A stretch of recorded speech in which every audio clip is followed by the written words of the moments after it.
small country nestled in the Himalayan mountains, far from these beautiful mountains, where the people of the Kingdom of Bhutan have decided to do something different, which is to measure their gross national happiness rather than their gross national product.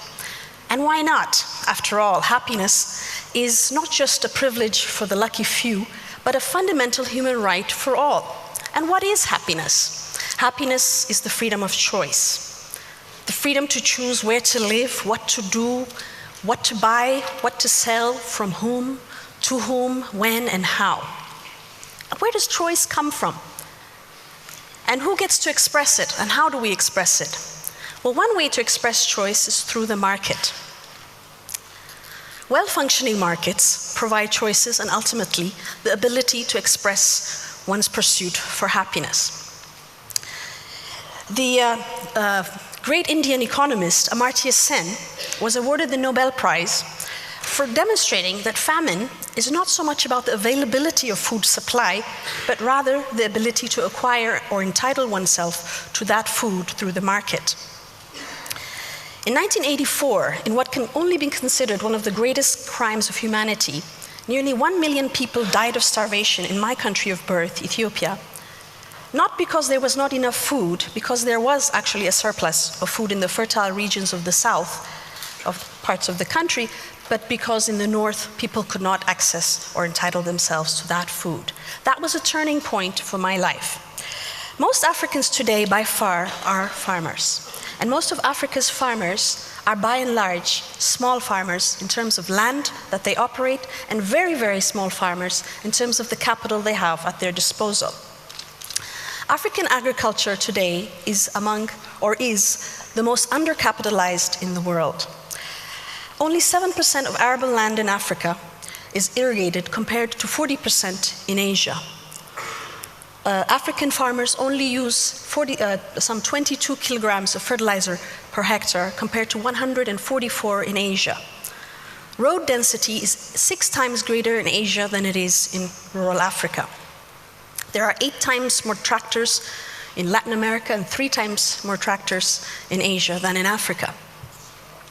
The small farmer in Africa today lives a life without much choice and therefore without much freedom. His livelihood is predetermined by the conditions of grinding poverty. He comes to the market when prices are lowest with the meager fruits of his hard labor just after the harvest because he has no choice. She comes back to the market some months later when prices are highest in what we call the lean season, when food is scarce, because she has to feed her family and has no choice. The real question is, how can markets be developed in rural Africa to harness the power of innovation and entrepreneurship that we know exists? Another notable economist, Theodor Schultz, in 1974 won the Nobel Prize for demonstrating that farmers are efficient but poor, meaning, in fact, that farmers are rational and profit-minded just like everybody else. Well, we don't need now any more Nobel Prizes to know that farmers want a fair shake at the market and want to make money just like everyone else. And one thing is clear, which is, at least now we know, that Africa is open for business, and that business is agriculture. Over 2 decades ago, the world insisted to Africa that markets must be liberalized, that economies must be structurally adjusted. This meant that governments were to remove themselves from the business of buying and selling, which they did rather inefficiently, and let the private market do its magic. Well, what happened over the last 25 years? Did Africa feed itself? Did our farmers turn into highly productive commercial actors? I think we're all in this room probably because we know that, in fact, Africa is the only region in the world where hunger and malnutrition are projected to go up over the next 10 years, where the food import bill is now double what it was 20 years ago, where food production per capita has stagnated, and where fertilizer use has declined rather than increased. So why didn't agricultural markets perform to expectations? The market reforms prompted by the West, and I've spent some 15 years traveling around the continent, doing research on agricultural markets, and have interviewed traders and 10 to 15 countries in this continent, hundreds of traders, trying to understand what went wrong with our market reform. And it seems to me that the reforms might have thrown the baby out with the bathwater. Like its agriculture, Africa's markets are highly undercapitalized and inefficient. We know from our work around the continent that transaction costs of reaching the market and the risks of transacting in rural agriculture markets is extremely high. In fact, only 1/3 of agricultural output produced in Africa even reaches the market. Africa's markets are weak not only because of weak infrastructure in terms of roads and telecommunications, but also because of the virtual absence of necessary market institutions such as market information, grades and standards, and reliable ways to connect buyers and sellers. Because of this, commodity buyers and sellers typically transact in small circles, in narrow networks of people they know and trust. And because of that, as grain changes hands, and I've measured that it changes hands 4 or 5 times in its trajectory from the farmer to the consumer, every time it changes hands, and I've seen this all over rural Africa, it also changes sacks. And I thought that was incredibly peculiar, and really realized that that was because, as traders would tell me over and over, that's the only way people know what they're getting in terms of the quantity and the product quality. And that actually has huge implications for the ability of markets to quickly respond to price signals and situations where there are deficits, for example. It also has very high cost implications. I have measured that 26% of the marketing margin is simply due to the fact that because of the absence of grades and standards and market information, sacks have to be constantly changed, and this leads to very high handling costs.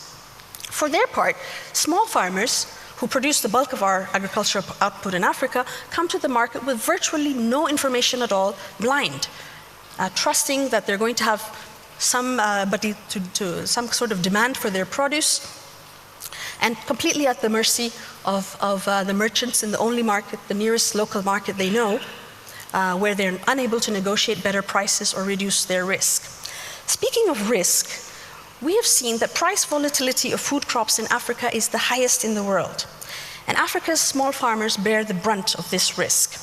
In fact, in my view, there is no region of the world and no period in history that farmers have been expected to bear the kind of market risk that Africa's farmers have to bear. And in my view, there is simply no place in the world that has grown its agriculture on the kind of risk that our farmers in Africa today face.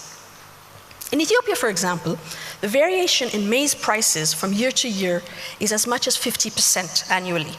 This kind of market risk is mind-boggling and has direct implications for not only the incentives of farmers to invest in higher productivity technology, such as modern seeds and fertilizers, but also direct implications for food security. To give you an example, between 2001 and 2002, Ethiopian maize farmers produced 2 years of bumper harvests. That in turn, because of the weak marketing system, led to an 80% collapse in maize prices in the country. This made it unprofitable for some farmers to even harvest the grain from the fields, and we calculated that some 300,000 tons of grain was left in the fields to rot in early 2002. Not 6 months later, in July 2002, Ethiopia announced a major food crisis to the same proportions as 1984. 14 million people at risk of starvation. What also happened that year is in the areas where there were good rains and where farmers had previously produced surplus grain, farmers had decided to withdraw from the fertilizer market, not use fertilizer, and actually had dropped their use of fertilizer by 27%. This is a tragic example of arrested development, or a budding green revolution stopped in its tracks. And this is not just specific to Ethiopia, but happens over and over, all over Africa. Well, I'm not here today to lament about the situation or wring my hands. I am here to tell you that change is in the air. Africa today is not the Africa waiting for aid solutions or cookie-cutter foreign expert policy prescriptions. Africa has learned, or is learning, somewhat slowly, that markets don't happen by themselves. In the 1980s, it was very fashionable to talk about getting prices right. There was a very influential book about that, which was mainly about getting governments out of the market. We now recognize that getting markets right is about not just price incentives, but also investing in the right infrastructure and the appropriate and necessary institutions to create the conditions to unleash the power of innovation in the market.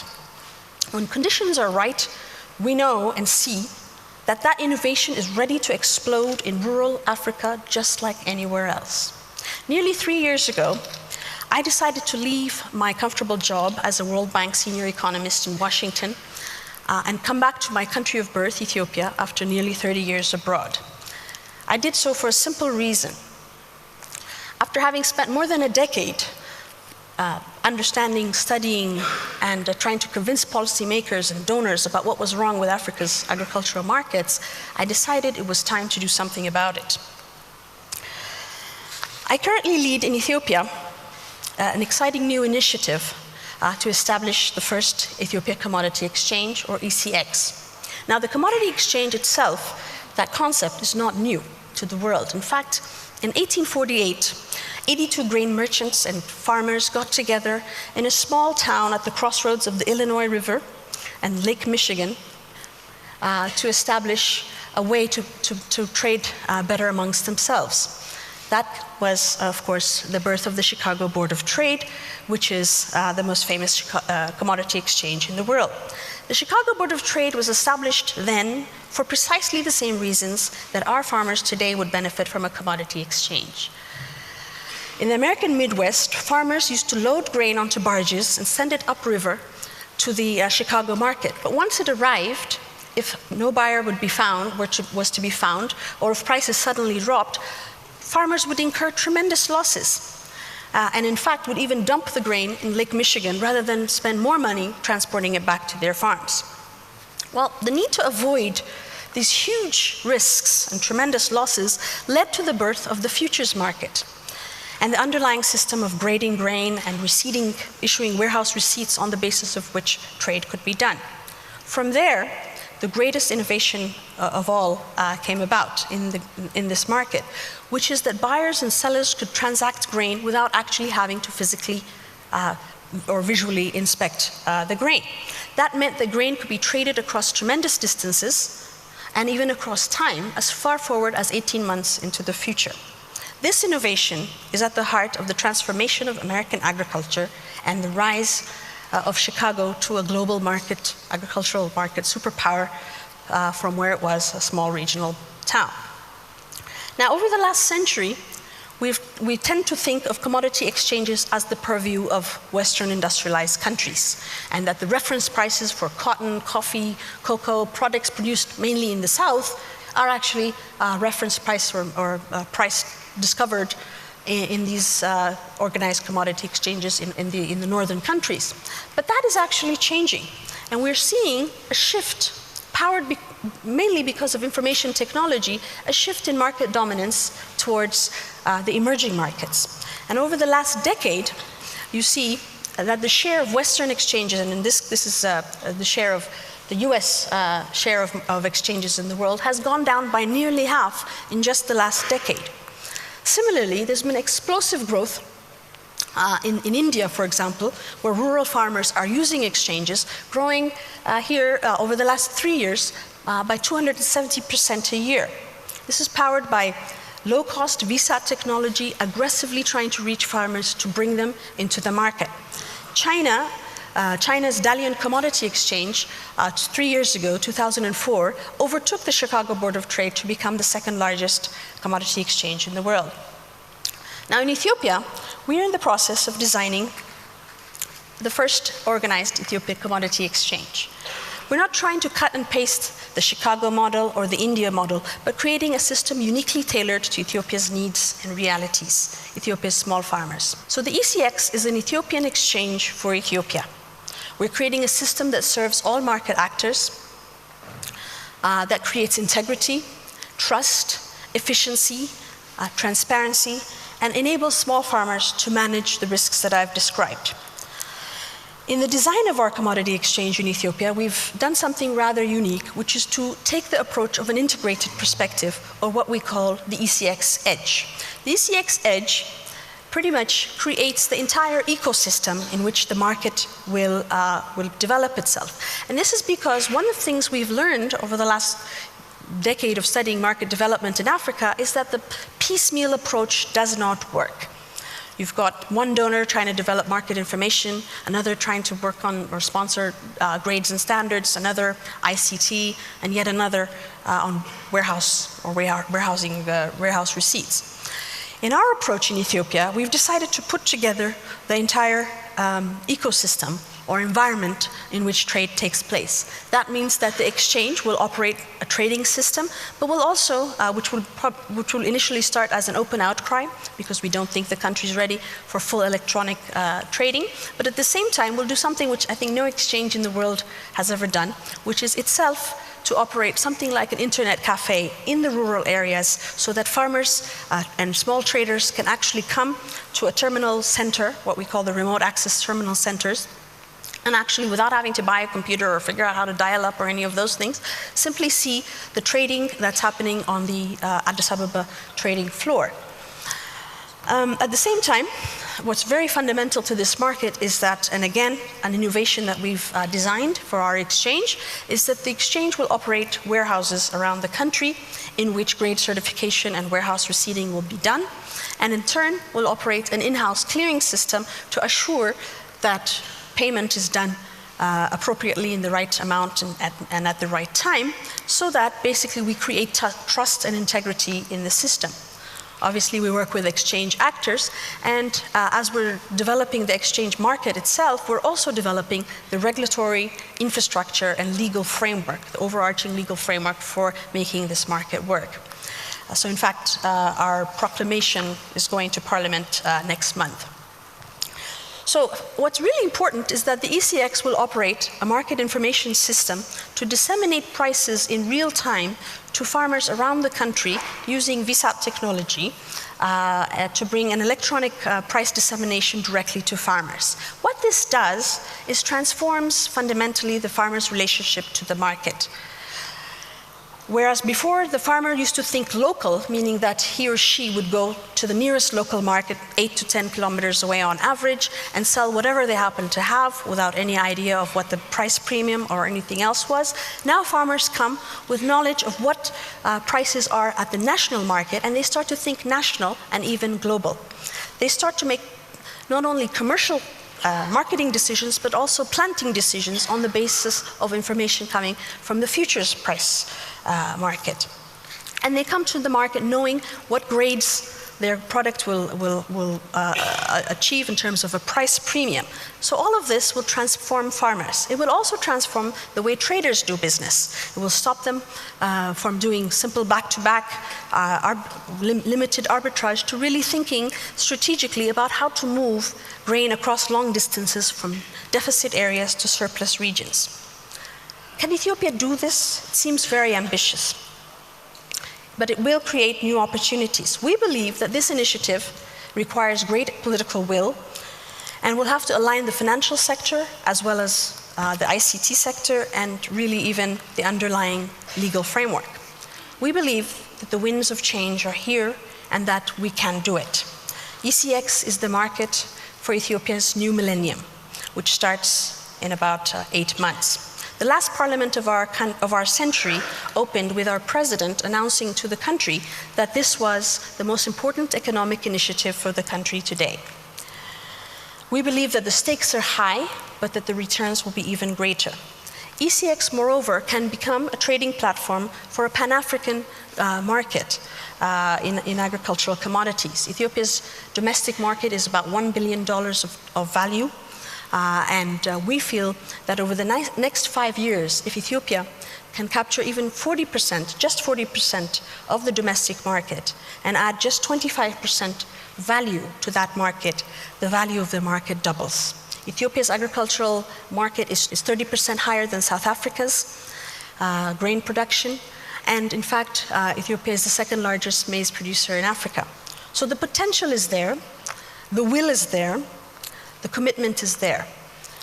So we feel that we have a winning value proposition to transform farmers' choices, to grow our agriculture, and to change Africa. So we are in the business of finding our happiness. Thank you very much.